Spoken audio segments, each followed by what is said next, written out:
que ces paroles de Torah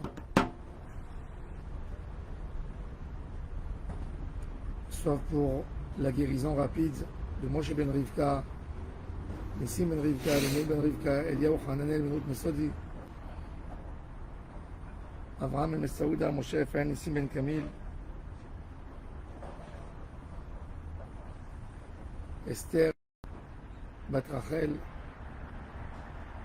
Daniel Tamaratou bat Fortuné.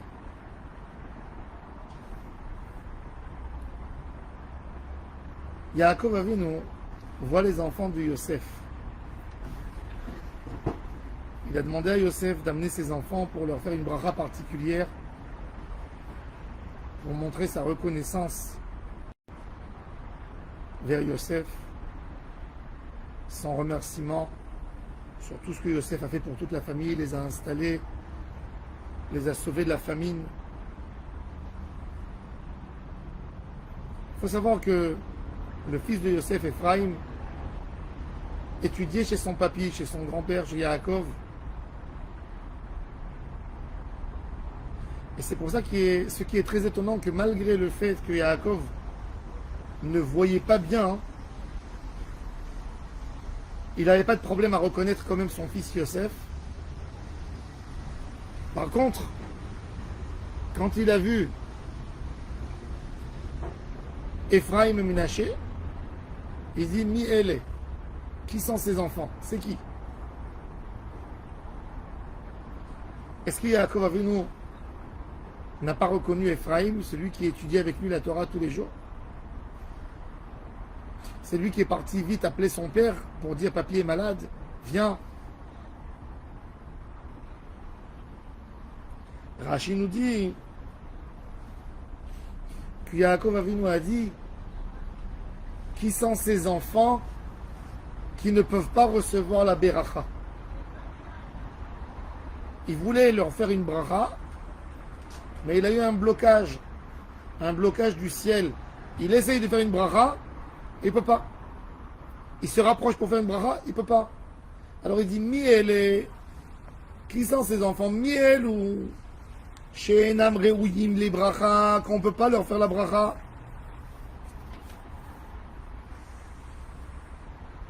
Pourquoi il ne pouvait pas leur faire la bracha? Pourquoi il a eu un blocage? Parce que Yeroboam ben Nevat, le premier qui a fait des statues en Eretz Israël, et Achav, un roi païen, étaient des enfants d'Ephraïm. Et Yehou et ses enfants aussi, d'autres côtés païens, sont venus de Ménaché. Il a dit, on a des Rechaïm si grands qui vont faire tellement de mal à la Shechina, comment je peux leur faire une beracha? Il leur a dit, Yosef Hatzadik et son père, mes enfants que Dieu m'a donnés maintenant fais-leur une bracha, maintenant c'est des tzadikim, fais-leur une bracha. Et Rashi nous dit encore quelque chose, qui lui a montré le papier dans lequel il a fait l'acquisition de sa femme. La Mishnah dans Maseret Kiddushin nous dit qu'il y a 3 manières d'acquérir une femme: avec de l'argent, une bague, ou avec un papier, un shtar. À part ça, il lui a montré le papier, le document d'engagement entre l'homme et sa femme, ce qu'on appelle aujourd'hui chez nous la ketouba. Il lui a montré la ketouba. Et Yaakov Avinu a été rassuré quand il lui a montré ça. La ketouba, en quoi ça a calmé la peur de Yaakov Avinu, l'inquiétude que ses petits-enfants auront des enfants, des descendants, de personnes qui vont contrarier Hachem. Alors, il faut expliquer, il faut faire une petite introduction pour comprendre. Tout d'abord, il faut savoir qu'une ketouba, c'est très très important. Quand quelqu'un a des problèmes dans la ketouba, le nom d'Hachem n'est pas complet dans son foyer. Le Ish et le Isha, et la Isha, le Ish s'écrit avec un Aleph, Yud, Shin. La Isha s'écrit avec les lettres Aleph, Shin, He. Quand on prend le Yud du Ish et le He de la Isha, ça fait Yud He. C'est un des 7 noms divins et le début du nom qu'on a l'habitude de prononcer Yud Ke Vav Ke.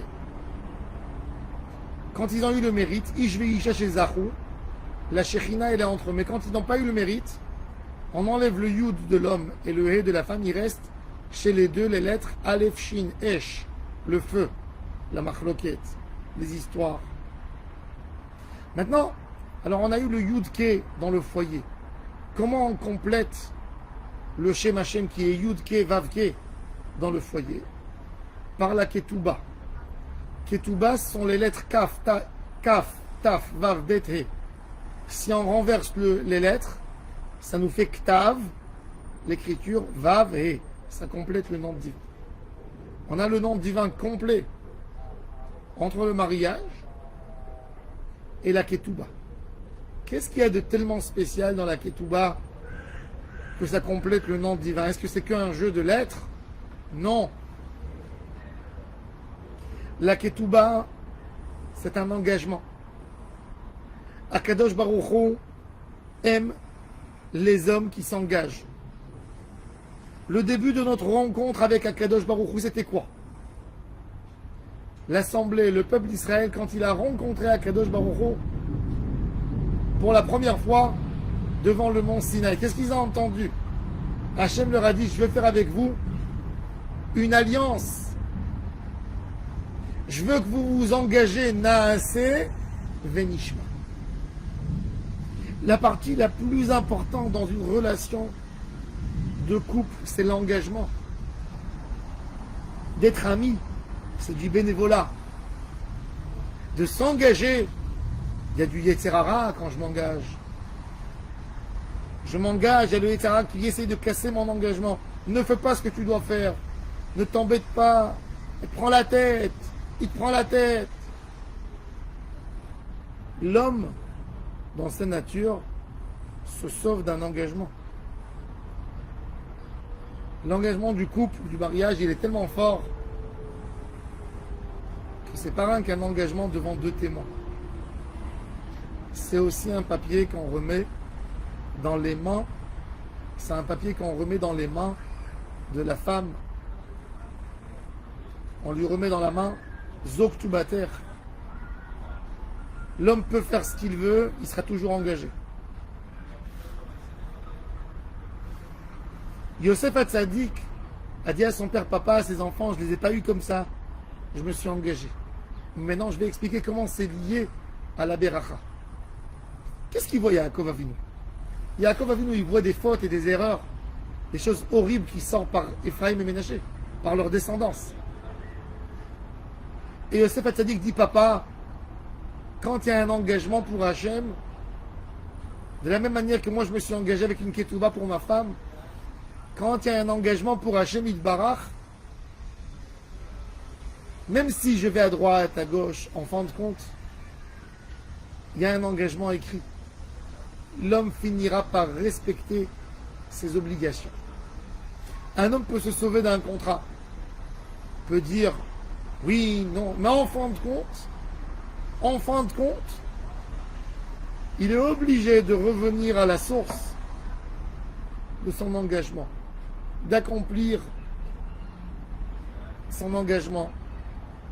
Dans le Ham Israël, du moment où on a une Torah écrite, même si Ménaché et Ephraim, leurs enfants, à un moment ils vont essayer de s'éloigner, ils ne peuvent pas s'éloigner parce qu'il y a un engagement écrit. Ça c'est la force de notre Torah. La Torah déjà c'est la Ketouba, c'est la feuille d'engagement qu'on a entre nous et notre Créateur. C'est pour ça que la Gemara elle dit, même si un juif n'a pas fait toutes les mitzvot de la Torah, s'il garde un livre de Torah chez lui à la maison, il a gardé le contrat. Ce qui fait peur dans un foyer, c'est quand Dieu préserve un homme, va et brûle la ketouba qu'il a donnée à sa femme. Là, il veut effacer les preuves de l'alliance. Mais tant que la ketouba elle est dans ses mains, il y a un acte qui a été fait, il y a un témoignage Il y a un engagement de lui vis-à-vis d'elle. L'engagement de Ham Israël vis-à-vis de la Torah, même si un juif, des fois, il est éloigné de la Torah, mais quand il vient danser Simchat Torah, quand il va Shabbat à la synagogue, il entend une parole de Torah dans ses oreilles. Il est engagé, même si aujourd'hui il ne fait pas. Il y a un engagement écrit.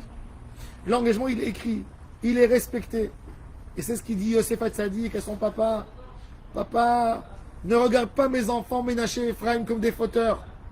Sache-le qu'il y a un engagement, et l'engagement, il sera honoré par Ham Israël. Il sera gardé cet engagement. La Torah, elle a été gardée dans le Ham Israël toujours. Et c'est ça, même les individus dans Ham Israël qui ont gardé cette Torah, un jour ils vont montrer ce contrat d'engagement aux autres qui n'accomplissent pas, qui ne gardent pas. Et ils vont leur dire, il est où votre engagement? Et là, par ça, ils vont leur faire teshuva. Et c'est ce qu'il dit Yosef Hatzadik à son papa. Papa, ne fais pas cas à ce que tu vois par ta vision que j'aurai des descendants qui vont enfreindre, qui vont faire contrairement à la volonté d'Hachem. Non. De la même manière qu'une ketouba, on a bien compris que même quand il y a des histoires de couple, il y a une ketouba. La ketouba, c'est un papier qui attache l'homme à un engagement. Il a un papier, elle a un papier à lui.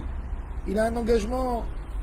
Même dans le Ham Israël, cette ketouba qui est la Torah, qu'on garde, en fin de compte, elle nous engage à Hachem.